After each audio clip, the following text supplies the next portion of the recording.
Bonjour à toutes et tous et je vous espère en très grande forme pour cette nouvelle bonne pratique. Je vais rebondir sur ce que je disais hier sur le manque de respect au travail, mais aujourd'hui j'ai plutôt essayé d'exprimer une manière de réagir par rapport au manque de respect. La première des choses, je pense, comme dans toute situation, c'est de chercher à comprendre. Est-ce qu'il y a vraiment eu manque de respect ou pas? Et ça, on peut le faire assez simplement, finalement, c'est aller dire à notre employé, par exemple, voilà, je t'ai confié une tâche, j'ai vu que tu avais soufflé, ça m'a surpris,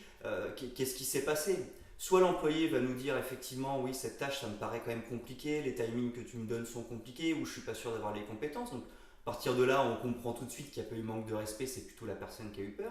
Ou alors la personne pourra aussi me dire bah ouais écoute Julien là tu m'as confié une tâche mais je crois pas que ce soit à moi de le faire ou la manière dont tu m'as confié cette tâche je me suis senti manquer de respect. Voilà la personne va nous exprimer et là on va pouvoir comprendre effectivement la situation. Et une fois qu'on a compris la situation,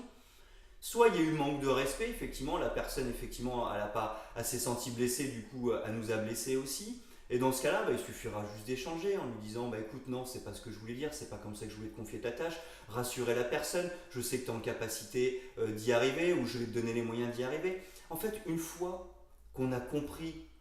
pourquoi la personne avait eu cette attitude, pourquoi nous avait manqué de respect, est-ce que c'est un vrai manque de respect ou pas, mais une fois qu'on a compris effectivement ce qui s'était passé, après on va pouvoir très facilement mettre en place un dialogue pour arrondir les angles et faire en sorte que les choses se passent bien. On a aussi un outil qui est important dans la communication, qui est la communication non violente. C'est un protocole, c'est-à-dire que j'expose les faits, j'explique comment ce que j'ai ressenti, donc mon émotion, j'exprime mon besoin et je fais une demande à mon employé. Voilà, ça c'est des outils, c'est un outil en tous les cas qui est très utile pour communiquer, mais toujours faire attention quand il y a un manque de respect, quand on ne se sent pas respecté en tant que manager ou pas d'ailleurs,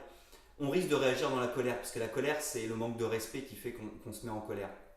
Le problème c'est que la colère, si c'est l'énergie du changement, mais la colère des fois elle peut être trop forte et elle peut nous amener à rentrer en conflit, alors que finalement ce qu'il faut quand on se sent manquer de respect, c'est simplement calmement aller voir son employé, lui exposer la situation, voilà, il y a eu telle attitude, ça nous a gêné, pourquoi il y a eu telle attitude, et généralement on se rend compte que l'employé, il n'a pas forcément fait exprès, il n'a pas forcément cherché à nous manquer de respect, donc déjà ça va solutionner 90% des cas, et si vraiment il a cherché à nous manquer de respect, il va nous expliquer pourquoi il nous a manqué de respect, et on va pouvoir repartir sur des bases saines en disant ok, je viens de comprendre, voilà comment, voilà ce que je te propose, voilà ce qu'on peut faire pour les prochaines fois. Donc vraiment toujours chercher à comprendre, faire attention à sa colère pour créer, j'ai envie de dire, un dialogue avec la personne parce qu'une fois que le dialogue est là, c'est tout de suite beaucoup plus simple. Voilà, j'espère que cette bonne pratique du jour vous a été utile et je vous donne rendez-vous dès demain pour une nouvelle bonne pratique.